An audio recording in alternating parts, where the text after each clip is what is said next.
Guys, day 1,679 of getting sued by Impossible Foods, and we got some drama to cover today. All right, so I covered this story last week, but the CEO of Impossible Foods, Peter McGuinness, is now backtracking on all the climate claims that they've made with the burger, which is basically how they raised like $2 billion telling people that they're ruining the world by eating meat. So I covered this last week. They made the meat eaters mad like the last 4, 5, 6 years. Now they're making all the vegans mad. So now a lot of vegans are saying that they sold out or they're catering to the right or something to that effect.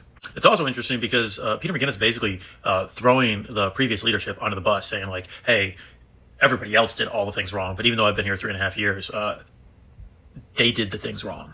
So this is starting to cause some drama. This is Rachel Conrad. She is actually the former communications director for Impossible Foods.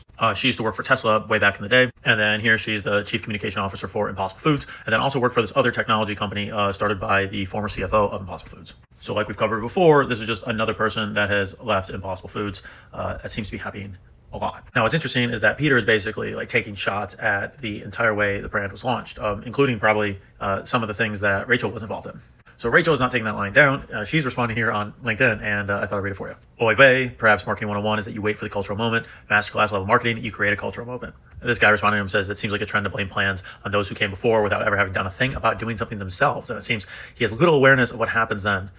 It seems like all the different people that have been at Impossible Foods or going to Impossible Foods kind of disagree on what the brand should actually even do or talk about. This guy's saying that he likes the products, but if they change it or they try to like make them full of meat, it would basically ruin the reason that he buys the product. Then she basically has a snarky comment saying, also cow soy half and half isn't exactly flying off the shelves.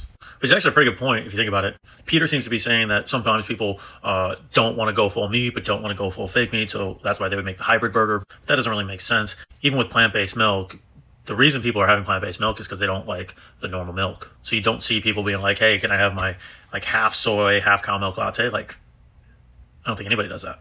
And plant-based milk is one of the main comps that Peter likes to make analogies on. So Rachel kind of has a point. Again, she's run comps for a whole bunch of different major companies, but she seemed to leave right around the time that Peter McGuinness showed up. So maybe there's a untold story there that someone should share with the class. Either way, it doesn't really look good for Peter that all of his old lieutenants are kind of questioning his behaviors, especially with the loss of steam that the entire sector and the company's kind of been faced with. But they don't have time to worry about market trends or like pissing off their whole customer base because they're focused on suing small businesses for their trademarks. Right? Makes sense. Guys, day 1,679 of getting sued by Impossible Foods, and we're going to keep going. See you tomorrow.